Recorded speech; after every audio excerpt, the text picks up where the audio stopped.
So I guess my biggest learning, I think, from 2020 was a lot of the time we get in our own way. You know, like we can sometimes be the detriment of our own success. So what I mean by that is there's so many distracting things in the world, whether it be drinking, partying, you know, all the things that give you instant gratification and that you think are enjoyable at the time.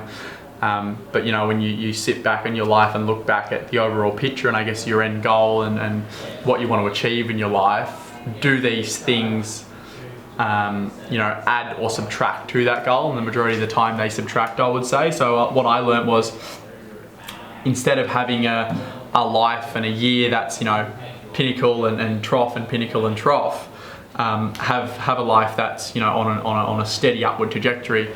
So instead of celebrating a success and then going down in the dumps and you know, riding the waves, have something that, you know, is a lot easier to manage. And what I've done to combat that is give up the piss for a year, give up the partying for a year, essentially see what impact that makes on my life moving forward.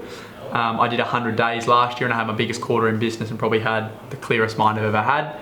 And I think, you know, look back on the end of this year and work out whether it had a huge impact or whether it didn't. If it didn't have a huge impact, then I'll, you know, continue down the path of drinking and partying. But if it did have a huge impact, then it really gives you an idea and a sense on, you know, whether you should remove those things from your life altogether or do them on a much smaller scale than what you usually did. And that can be with anything, not just drinking and partying. It can be with, you know, all the bad habits that you've got in your life.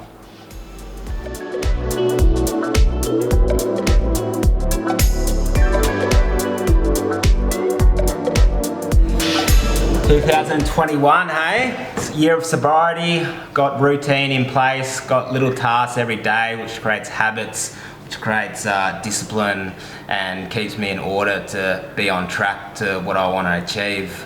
Banging out calls every day, exercise, fitness, meditation, and yeah, just trying to be the best I can. Meditation, need to speak to the missus. I always hear that quite a lot. So gonna send him a text now with more information about who we are, and then I'll just probably touch base with him on Friday to see if he wants to have a qualification call. So first of all, in health and fitness, I want to be working out at least 5 times a week, and I want to be getting up early, watching the sunrise, doing my Wim Hof method breathing techniques, which is a kind of meditation which adapts you to the cold. Have cold showers every day. And then financially, I want to earn $100,000 in commission, and I also want to have $40,000 saved. Next is kind of health and fitness related as well. So I want to actually partake in Corporate Fighter, which is a charity boxing event over in Australia, which will also test me physically and mentally inside the boxing ring. And I also want to climb a mountain, which will be a good test. Lastly, for the creative side, I want to play more guitar and also learn Spanish. So I'd love to hear what some of your goals are, and hopefully I'll look back at this at the end of the year and I'll tick most of them off.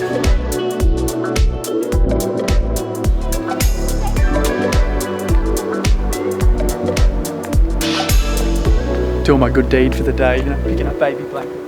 All right, so goals for 2021.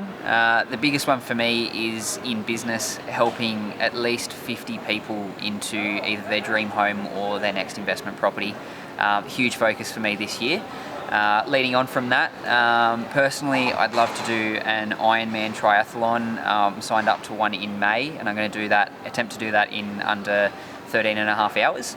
Another big one would be doing a marathon in under 4 hours, and also focus on my mental, physical health as well. Do a lot of meditation, a lot of yoga, make sure that I'm bringing my best self to each and every day. Outside of that, a bit of I guess an interesting goal for us, my partner and I, would be to go over to either Treble Cone in New Zealand, a mountain we haven't been to before, or otherwise Hotham in Australia if COVID doesn't let us get over there.